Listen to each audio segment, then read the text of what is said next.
They say that they don't make movies like they used to anymore. But I am the Count Gore, and I'm here with a movie to prove that they are absolutely wrong. This film was made by Christopher Mihm, who's on a mission to make movies, the good, bad movies, like they used to. The movies that we know so well, and sometimes even love. Now, in just a few moments, young Alice Johnson's going to come into this cave through that entrance. She'll be looking for her little brother Danny, who should not have been playing in the cave. And as you might expect, she's going to come face to face with a terrible monster. Coming to her rescue will be the usual cast of characters. The small town sheriff, George. The children's father, Stan. The cool and wise and knowledgeable English professor, Vincent Edwards, who, by the way, has been exploring these caves with the assistance of his niece, Rosemary. Together, they will make up the rescue team. But before we have a rescue, we must get into our movie, Terror from Beneath the Earth, on Creature Feature, the weekly web program.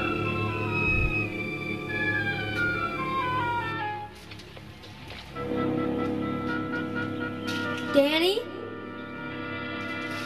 Danny, where are you? I saw you come in here, Danny. You know you're not supposed to play in here. If Pa finds out, he's gonna be real sore. Daniel Johnson, you come out right now. I mean it.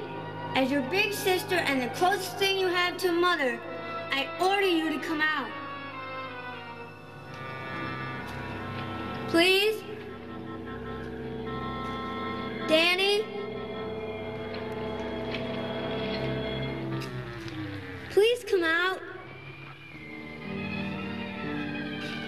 Fine, but I'm gonna go get Pa, and you're gonna be real sorry, mister.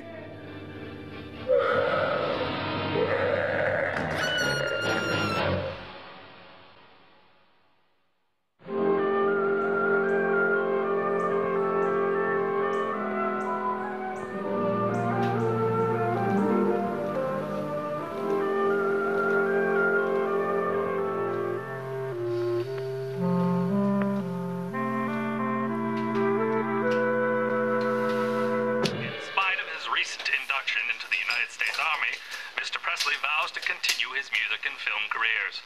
In other news, the Potawatomi Indian tribe won a symbolic victory in the nation's highest court after a bitter battle over underground atomic testing in the Wasawa Cave system of eastern Wisconsin. Through a rare, unanimous decision, the 9 justices of the Supreme Court officially apologized for the irreparable harm caused by the aforementioned nuclear tests. Unfortunately, the damage to the pristine caves has already been done. Let's return now to... Get your feet off my desk. Sorry, sir. Won't happen again, sir. That's what you said the last time. I know. I'm sorry again, sir.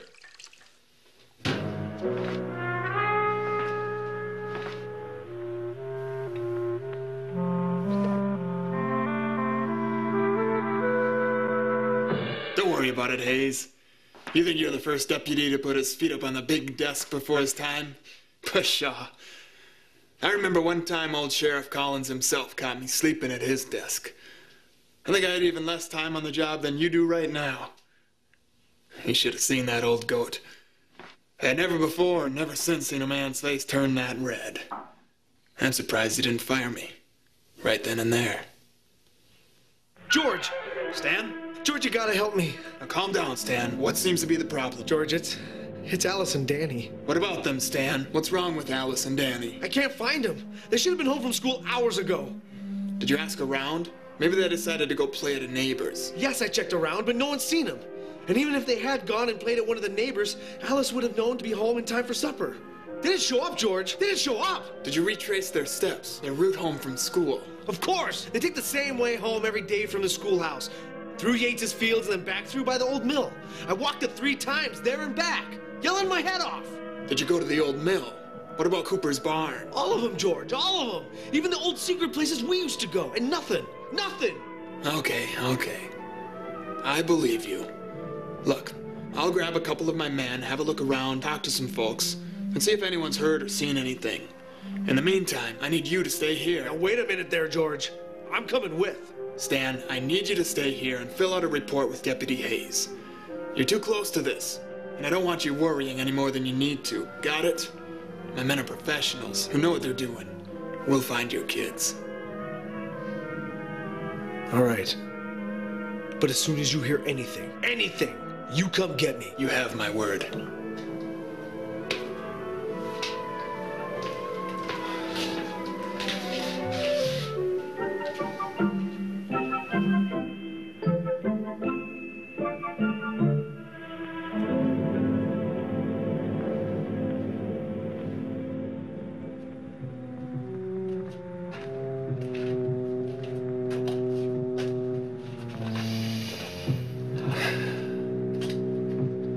Yes, I have returned, old friend. I returned to once again probe your deepest recesses and learn the lessons only you can teach. Ah, what a beautiful aroma. Wouldn't you agree, Rosemary? Absolutely, Doctor. Yes. Smells like history, like opportunity, like... Musty old mushrooms and bat droppings? Yes, well, that too. And strangely, lilac? No, that's just me. New perfume. Oh, I see. Quite lovely. But in all seriousness, I was going to say, like the very evolution of humanity itself, from primordial nothingness to the master of the entire world, the smell of progress. Well then, shall we begin this session where we last left off? I believe we were in Cavern Sigma when our torches began to fade, correct? If my memory serves. Splendid. Would you like the honor of leading the expedition, my dear? If you trust my navigation skills. Oh, I most certainly do. Then follow me. Well, what have we here? I believe you've made a bit of a discovery, my dear. Not quite what I'm used to finding in these caves, but still interesting nonetheless. It looks like school books. Quite right, Rosemary, quite right.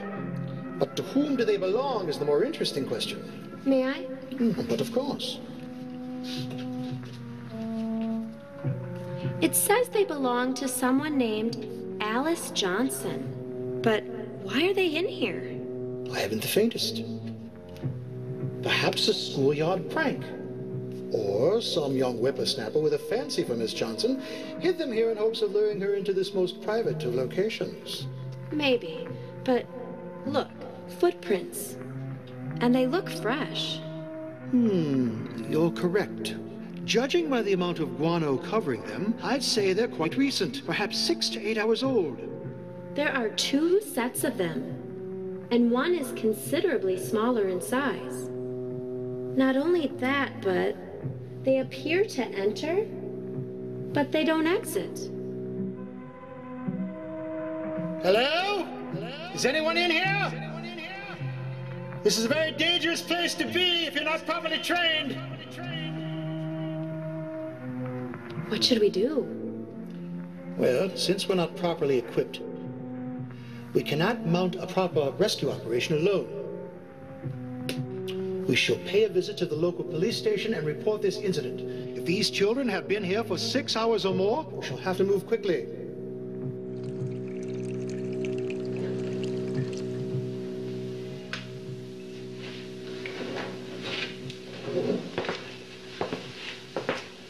Look, Stan, I'm sorry. My guys in half the town are still out there. I give you my word, I will not rest until they're found. You and I go back a long way. You know when I set my mind to a task, I don't give up until it's finished. I know. I just feel useless sitting here. I need to be out there. I get that, Stan, I do.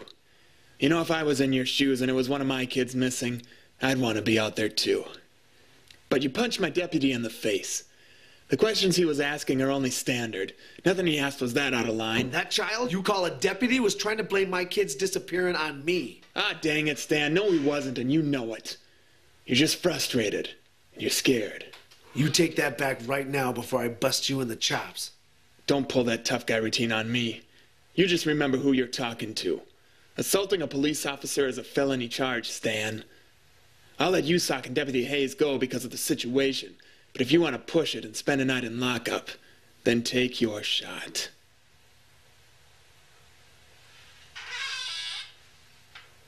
That's better. Now, before you can get out there to help, we need to complete the report.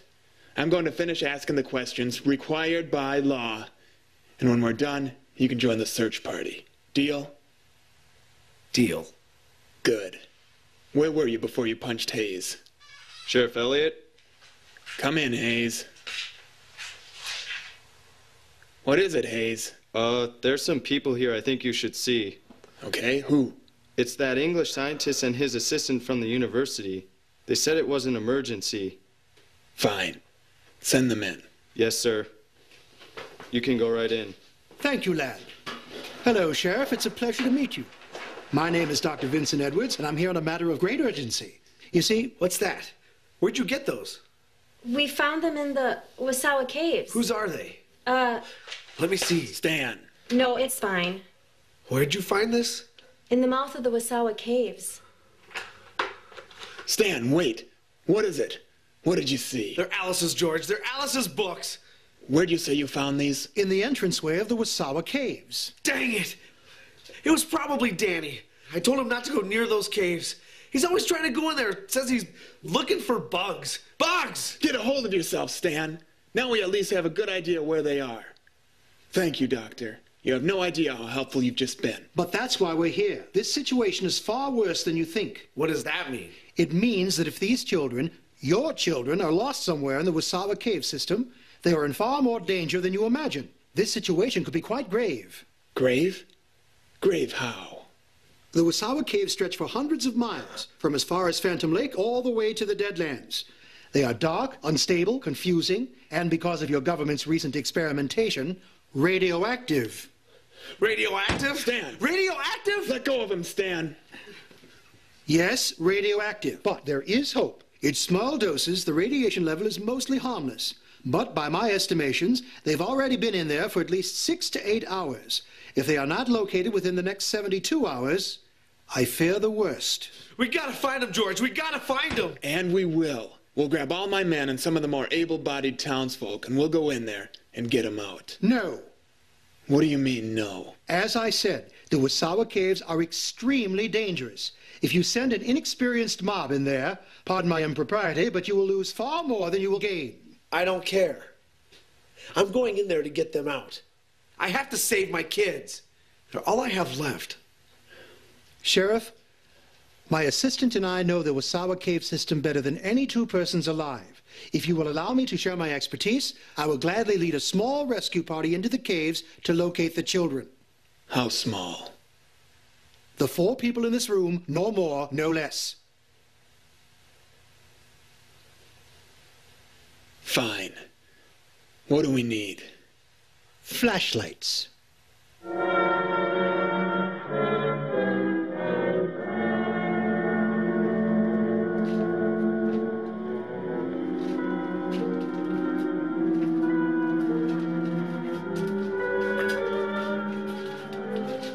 Welcome to the Wasawa Caves, gentlemen. First, we shall split into 2 teams of 2. Sheriff Elliott, you will travel with me to search the west end of the system, while Rosemary and Mr. Johnson will take the eastern end. My watch reads exactly 4:25. Rosemary, what time do you have? 4:25. Splendid. Remember, we search for no longer than an hour at a time. What? Why only an hour? Many chambers in this system can appear quite similar to others, and as such, can cause extreme disorientation even to the most seasoned spelunker. Thus, we limit the time spent searching. What do we do after an hour? We return here to reassess and follow any leads we may find. Copy that. I took the liberty of securing these 2-way radios. We'll use them to keep in touch. Sheriff, with all due respect, I do not know if those will work properly in this environment. They worked fine for me in Korea, and they'll work fine for us down here. Stan, you know how to use this, right? Yep. Good. I expect you to check in every 10 minutes and update us on your progress. No exceptions. You got it. Splendid. Rosemary, are you ready? As I'll ever be. Happy hunting. And remember, should you come across any, the bats are more frightened of you than you are of they.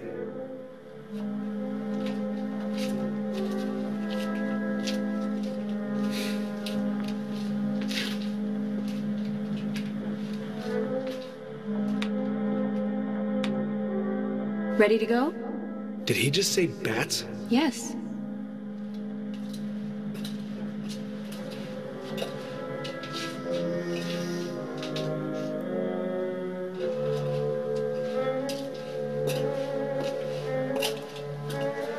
I don't like bats.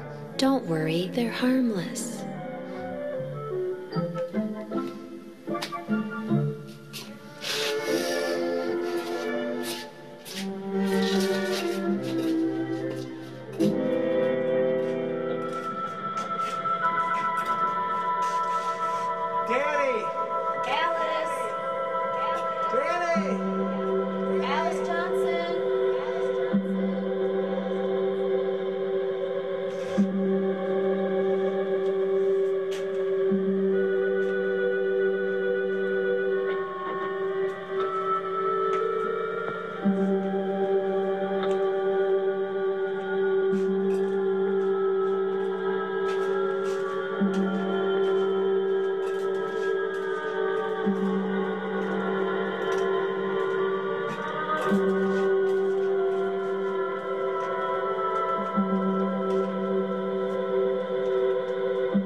Dr. Edwards, Sheriff Elliott, come in, please. Over.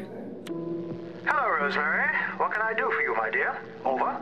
Just checking in. No sign of the kids. Any luck on your end? Over. Unfortunately not. I found some rather odd guano deposits, but nothing more. Over. Odd how? Over. They were unnaturally large for the type of bats that are normally found inhabiting these caverns. Over. That is interesting. Keep it in the back of your mind as something we'll investigate on our next expedition. Once we've located the children, of course. Over. Yes, of course. Thank you for checking in. The first hour will be up in roughly 20 minutes. I suggest you start making your way back. Over. Understood. Over and out.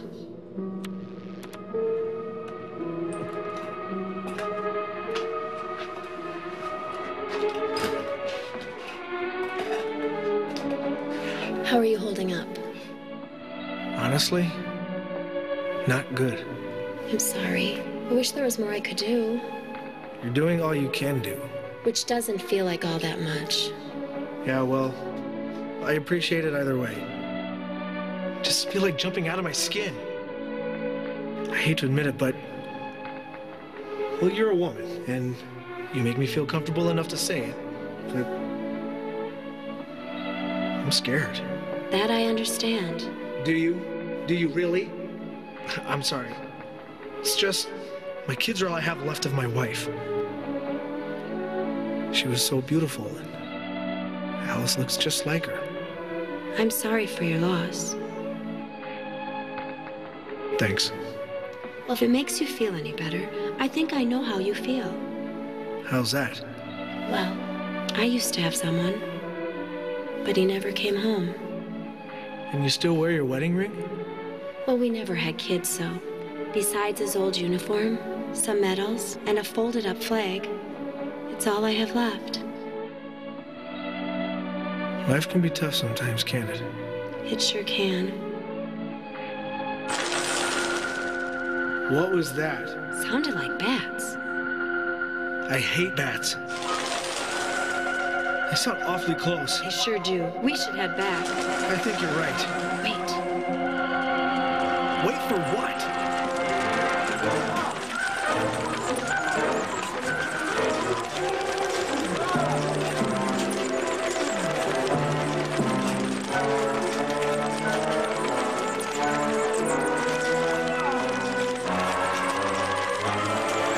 Mr. Johnson! Wait!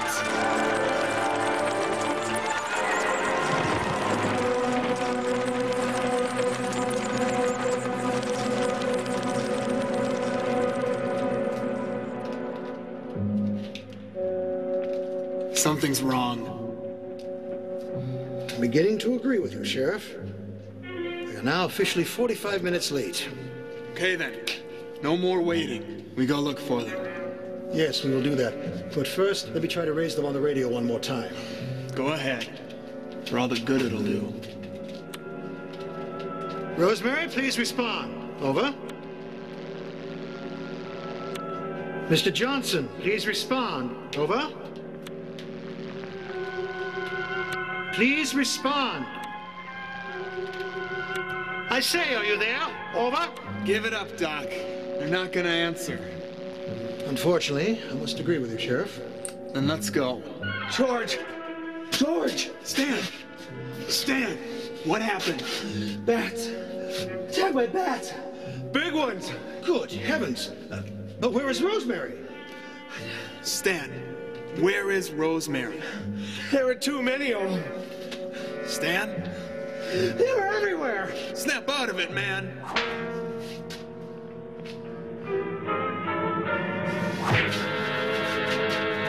Gentlemen, behave yourselves. There are lives at stake.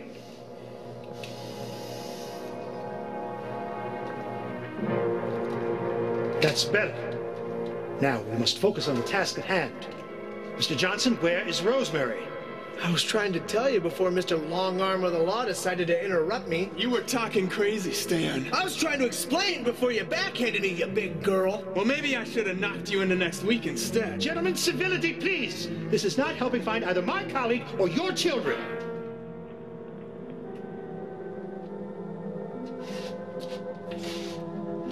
Thank you. Now, Mr. Johnson, please explain what happened. We were attacked by a giant swarm of humongous bats. Had it been thousands of them all just knocking against our heads. I panicked. I ran. And when they finally all cleared away, I wasn't sure where I was and she was gone. I tried to double back, but I couldn't find the way, so I just wandered best I could till I found something that looked familiar and made my way back here. Do you think you are physically and emotionally capable of taking us back in the general direction of where you last were with Rosemary? I could sure try. I gotta try. Then there's no time to waste. Lead the way, Mr. Johnson.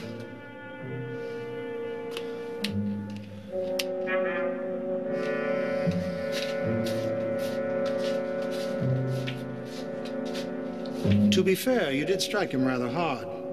Doesn't mean he had to punch me in the face. Be that as it may, don't forget, he's having a far worse day than you. Yeah, well, he's got a mean right hook.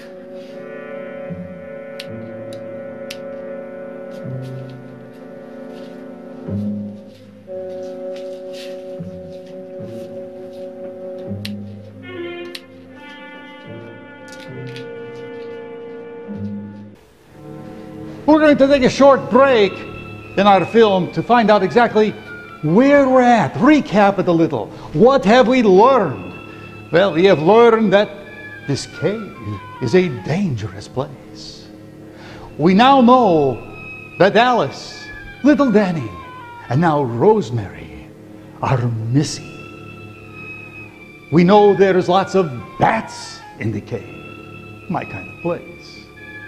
We know that Dad Stanley is a wuss. I mean, to tell you, a few bats and the guy leaves poor Rosemary on her own and runs for it. Of course, he has enough courage to do a right cross to the jaw of the sheriff, which tells us a little bit about their relationship. We can sort of imply or extrapolate that in a small town high school that these two guys were rivals, probably after the same girl who was probably the captain of the cheerleading squad. And they both wanted her so badly, and Stan won. And George hasn't forgiven him since. Yeah, but before we go down the soap opera trail, at least we can say, in spite of all this, our intrepid band of rescuers are heading back into the bowels of the cave, looking for their missing loved ones. Oh, and just a little aside, I was thinking about this, and I'm wondering, Christopher Mihm, if you didn't do this intentionally. The professor, his name, Vincent Edwards. And I'm wondering if this wasn't a little bit of a wink and a nod to the actor Vince Edwards, who played that iconic Dr. Ben Casey back in the 50s. The era reflected by these movies. You see, they do make movies like they used to. And now we're going to find out how this one continues on Creature Feature, the Weekly Web program.